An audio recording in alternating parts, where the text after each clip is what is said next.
네, 안녕하세요. 다정한 청년의 다일입니다. 오늘은 상대에게 뭐라고 말을 해야 나의 서운한 점을 들어줄까? 라는 주제로 이야기를 나눠보도록 하겠습니다.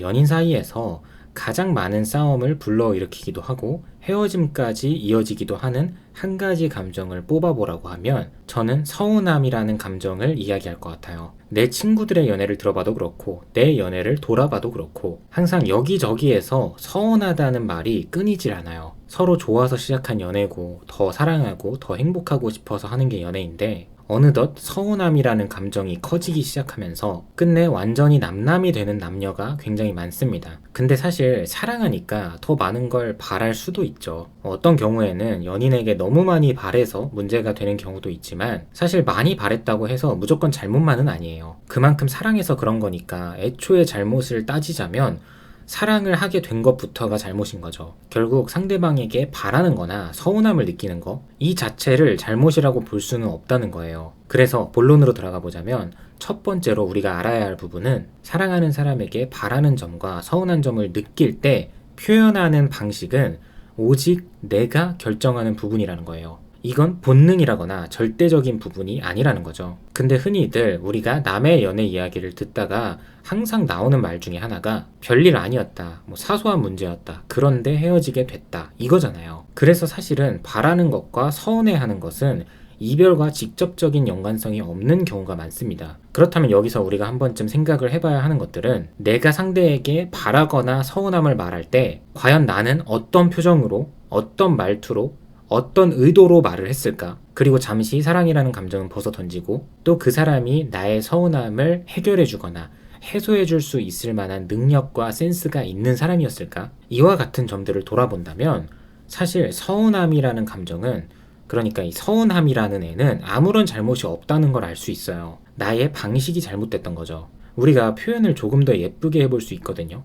예를 들어서 자기야, 내가 오늘 평소보다 예쁘게 꾸미고 왔는데 자기가 눈치채지 못해서 나 조금 서운했어. 그러니까 지금이라도 나한테 예쁘다고 말해줘. 나의 여자친구가 이렇게 솔직하고 다정하게 표현을 했는데 이 서운함을 안 들어줄 남자가 있을까요? 정말 말도 안 되는 남자가 아니고서야 다 들어줄 거라고 생각을 하거든요. 그래서 상대가 나의 서운함을 들어줬으면 좋겠다, 해결해줬으면 좋겠다. 그렇다면 먼저 표현을 예쁘게 하는 건 기본적인 거고, 여기서 포인트가 되는 건 너가 나의 서운함을 어떻게 들어주면 되는 건지, 어떻게 해소해주면 되는 건지를 상대방에게 알려주라는 거예요. 대부분의 커플들이 어떤가요?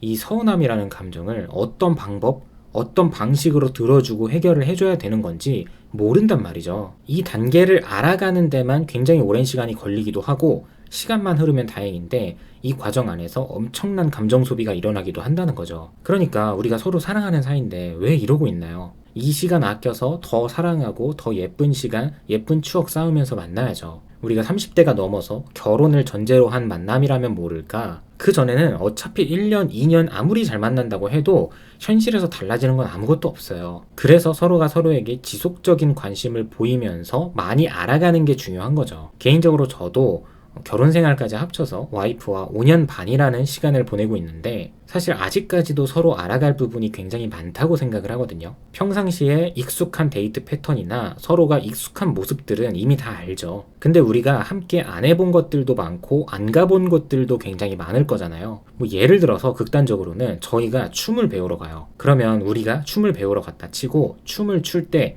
그 사람이 어떤 생각을 할지, 어떤 모습일지, 어떤 표정을 지을지 아직 모르잖아요, 서로. 그래서 실제로 함께 가게 됐을 때, 아, 내 와이프, 내 여자친구는 춤출 때 이런 모습도 있구나, 이렇게 새로운 모습들도 있는지 몰랐네, 이런 식으로 천천히 알아가는 거예요. 근데 사람의 단면만 보고 허구한 날 서운하다고 말하는 경우, 그리고 한동안 그 단편적인 모습만 보고 서운해 하다가 비참하게 이별을 맞이한 경우라고 하면 이것만큼 억울한 경우가 없을 거라고 봐요. 이어서 두 번째로는 이 부분도 현실에서 정말 많이 나타나는 부분인데, 남자들이 처음에는 굉장히 잘해주잖아요. 그래서 여자가 서운함을 느낄 때의 기본적인 심리가 어떻냐면 예전에는 해줬는데 지금은 안 해주네, 그렇다는 건 해줄 수 있는데 안 해준다는 거네, 그렇다는 건 나에 대한 마음이 식은 거네, 이렇게 이어지기도 하고, 또 다른 관점으로는 여자인 내 입장에서 생각을 해봤을 때 나라면 저렇게 안 했을 것 같은데, 딱 이 심리거든요. 그런데 여러분이 아셔야 되는 게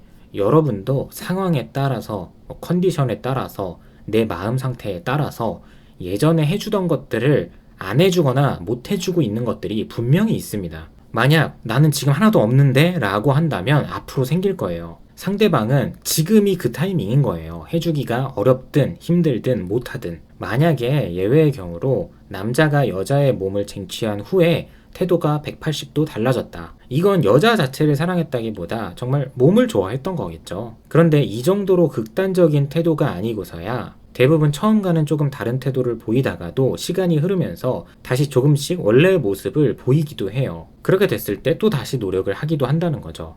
근데 여기에는 전제 조건이 있어요. 무탈하게 시간이 흘러가야 한다는 겁니다. 연애를 하면서 순간순간들을 그냥 넘기는 법이 없고 정색하는 순간이나 서로가 서로에게 눈치를 주는 순간들이 많아진다면 앞서 말했던 그 타이밍과 그 순서는 돌아오지 않을 확률이 높습니다. 결국 알아서 돌아올 수도 있는 것들인데 중간에 서로가 서로에게 상처를 많이 남겼다면 마음이 사라질 수도 있다는 거죠. 마지막으로 말씀드리고 싶은 부분은 상대방의 좋은 면만 보려다가 계속해서 서운함이 커지는 경우가 있거든요. 그래서 좋은 면만 보다가 가끔 상대가 단점을 보이기 시작하면 내가 그 부분을 억제시키려고 하는 경우가 있죠. 이게 곧 내가 상대를 바꿔서 만나고 싶어지는 연애로 변질이 되기도 합니다. 근데 이런 과정 속에서 상대방이 나의 서운해하는 모습 때문에 감정이 예전 같지 않게 조금씩 지치는 경우가 생기는데, 그러면 또 이거는 이거대로 예전에는 서운했는데 이제는 상대가 나를 떠날까봐 불안함까지 생겨서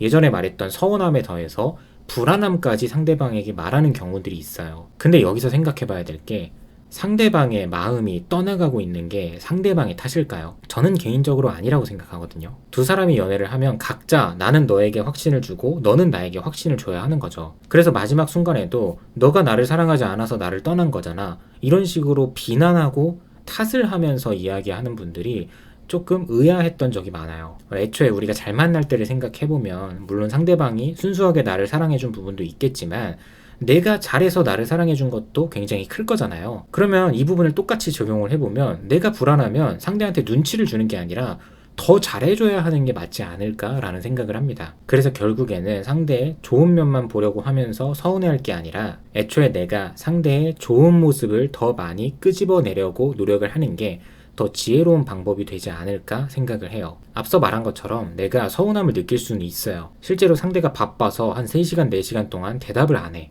그러면 당연히 누구나 서운할 수 있죠. 근데 이럴 때 상대가 나에게 좋은 모습을 보이게 하려면 어떤 방법들이 있을까요? 연락해서 눈치를 주거나 똑같이 잠수를 타거나, 이게 옳은 방법일까요?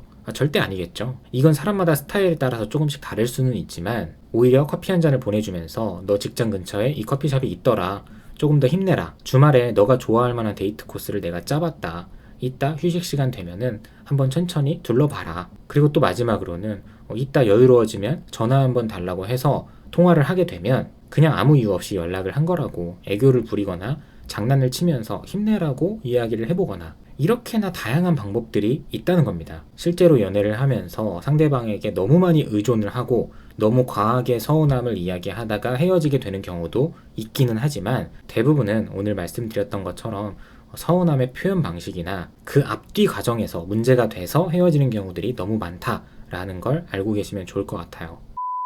네, 오늘도 영상 봐주셔서 감사하고요. 지금까지 다정한 참견의 다일이었습니다.